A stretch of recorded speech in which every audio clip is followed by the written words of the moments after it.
Well, hello in Houston.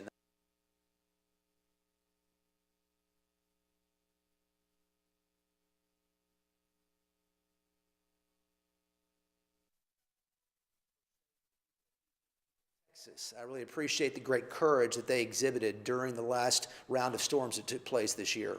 The partnership between the city of Houston, the state of Texas, and the federal government was outstanding. And the folks of Texas showed great fortitude. And our prayers continue with the folks there in the state of Texas. To the folks there at the Heartland Institute, we want to celebrate what's been going on this last year with respect to the changes that have taken place in Washington, D.C. Think back to November 8th of last year. The lack of optimism, the concern about where we were heading as a country, and think about where we are today. There's great optimism across the country because of President Trump's leadership and those that are leading across the country to get tremendous change with respect to regulatory reform. And just to update you a little bit on what we've been doing, we've been providing clarity, regulatory reform in areas that matter.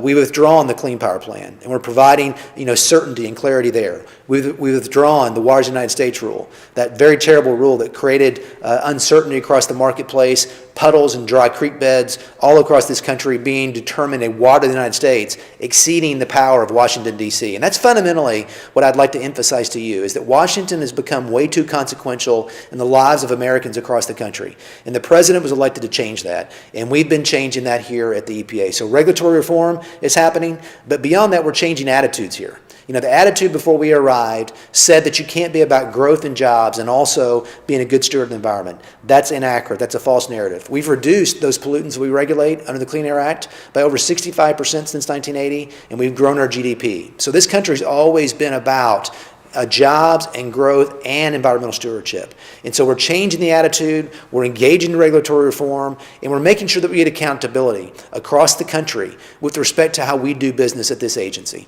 So I want to say to you at the Heartland Institute, thanks for what you're doing to advance energy.